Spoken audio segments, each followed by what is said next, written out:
Good morning and welcome back to Morning Impact.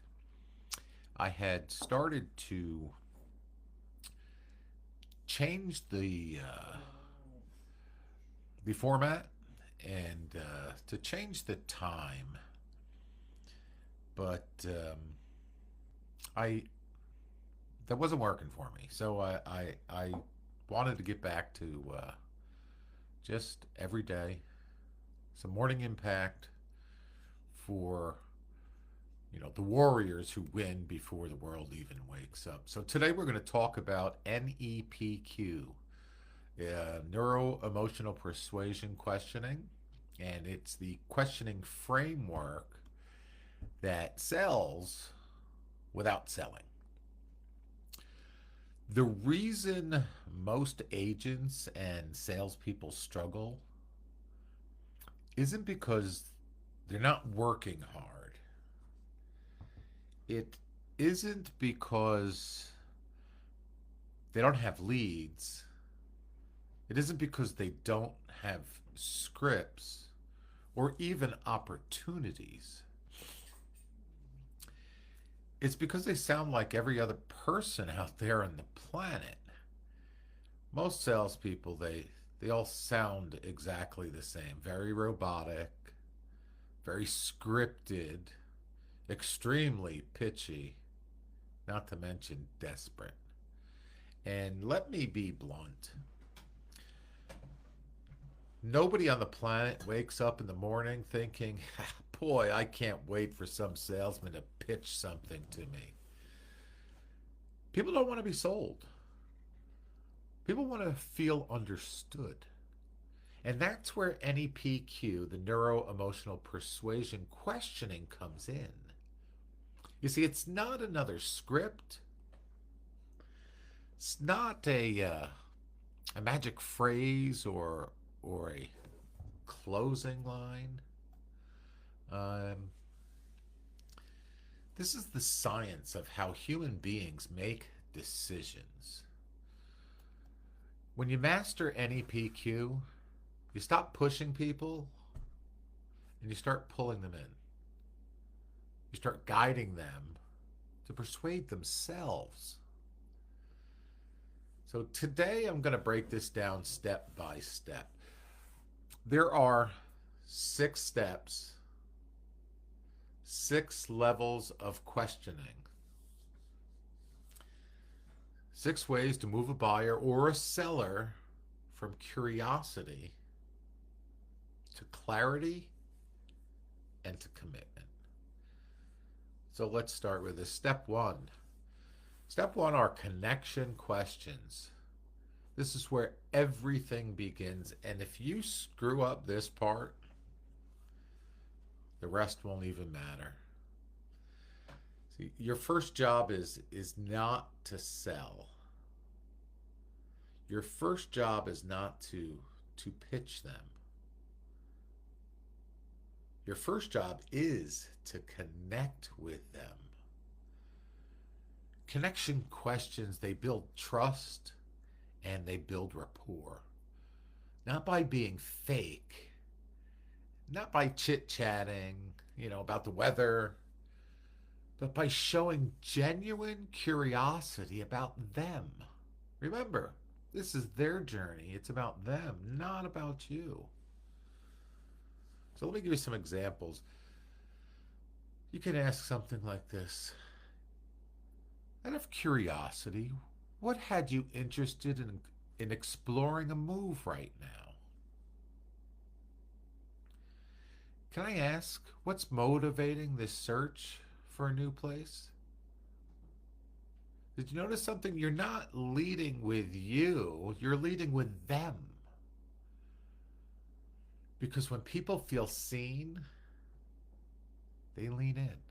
And in real estate, especially, connection questions, those are the bridge. The bridge that brings the two together. Clients, they don't just trust you with a transaction, they trust you with their dreams. They're trusting you with their fears. And in most cases, They are trusting you with their life savings. Connection builds the foundation, and without connection, you're done. Nothing's going to happen. Step two in the framework is situational questions. Once the trust is forming, you need to connect. Just like a doctor, you can't prescribe without diagnosing. Situational questions, they uncover where they are right now, what they're dealing with, and what they want. Here's an example. What does your current living situation look like right now? How long have you been thinking about making this move? What's most important to you in a new home? You see, here's the key. You're not interrogating them. You don't have the spotlight on them. Where were you? What were you doing? You're guiding them. And your tone matters. Your pace, your pace matters as well. You can't just blow right through this. You know, if they feel like they're being cross-examined, you're going to lose them. But if they feel like you're peeling back the layers step by step, they're just going to open right up to you.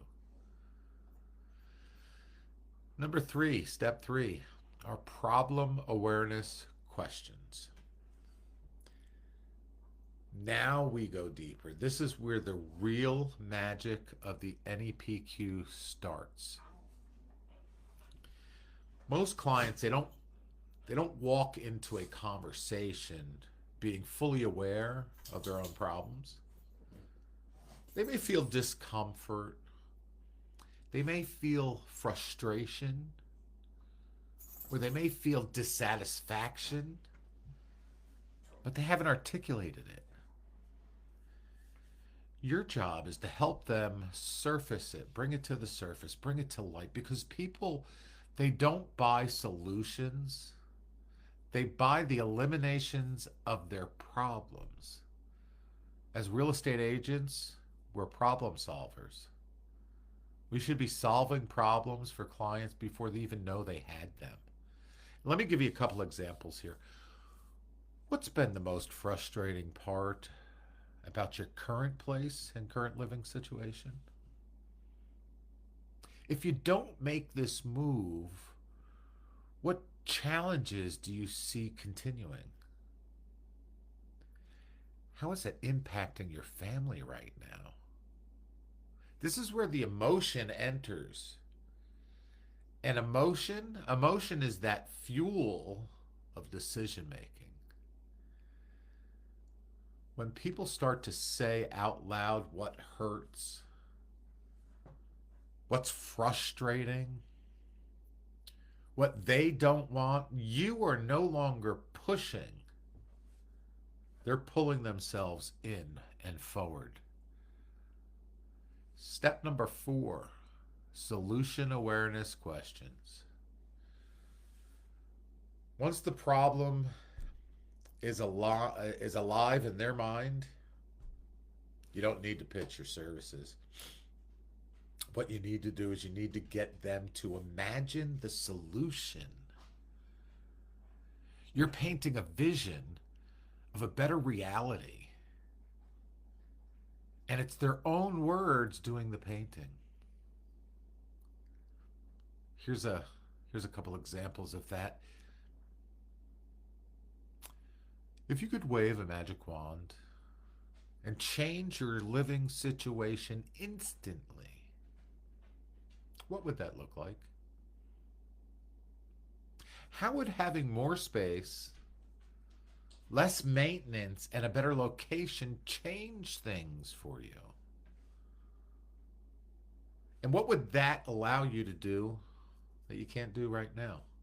Do you feel the shift? They're now emotionally seeing themselves in a new reality. That's persuasion without pressure. Pressure. That's buy-in. Number 5, consequence questions.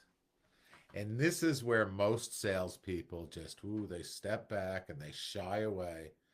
But the top 1%, the best agents out there, they lean in on this one because people are motivated by avoiding loss than gaining pleasure. If they only see the upside, then there's no urgency. But when they feel the cost of staying stuck, of staying where they're at, that's when they make a decision and move. So here's a couple examples. What happens if nothing changes over the next 6 months? How do you see this affecting your family if they're still in the same spot a year from now? If this situation continues, what impact does that have financially or emotionally? You see, you're not scaring them, you're helping them to confront their reality. And when they say it to themselves, that weight hits harder than anything that you could pitch to them. Number 6, the commitment questions. Finally, you get to bring it home. You get to put it all together. Commitment questions, they don't force. They clarify readiness. They clarify being ready to make the move. They get the client to step forward, not because you pushed them, but because they pulled themselves. And here's a few examples of this. Does it make sense to take the next step and look at homes that will fit what you're describing? Would it be helpful if I showed you a plan that gets you from where you are now to where you want to be? Do you feel ready to move forward with this process?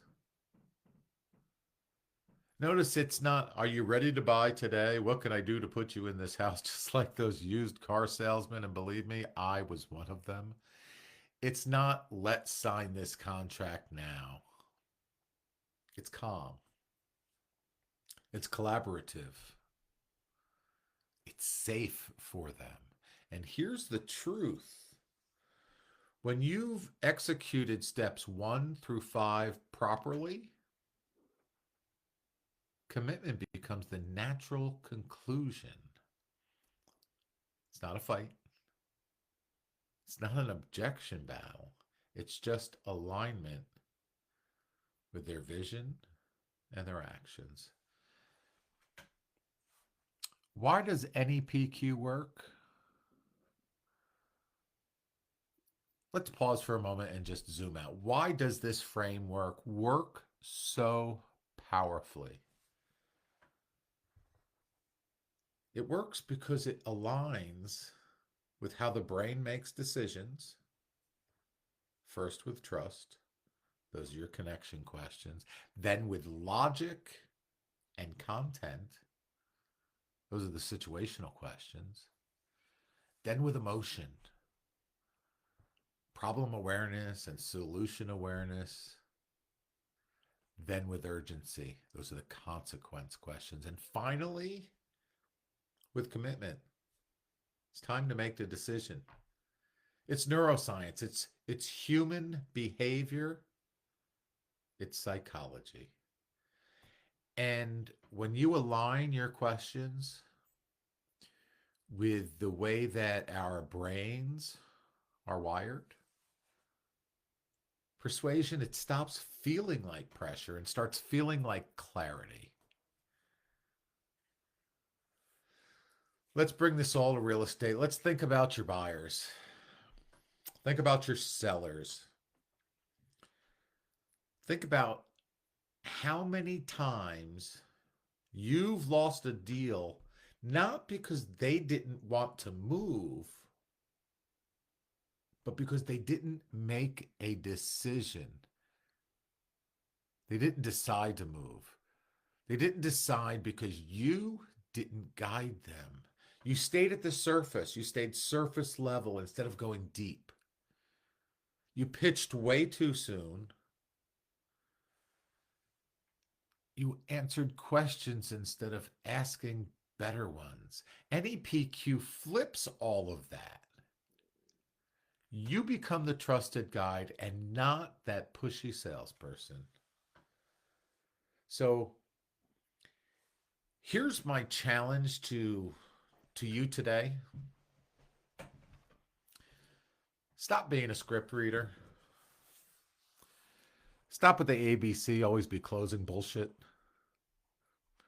Stop being a pitch machine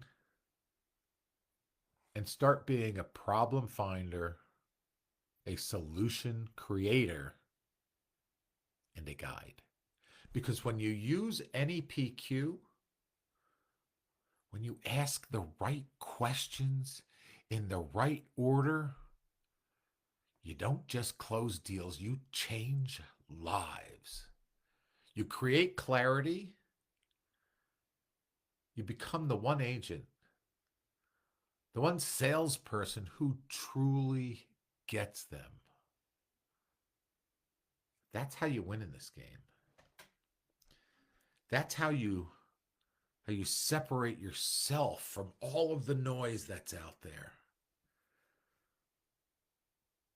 So starting today, go out there, ask better questions, create deeper conversations, lead with empathy, not with pressure.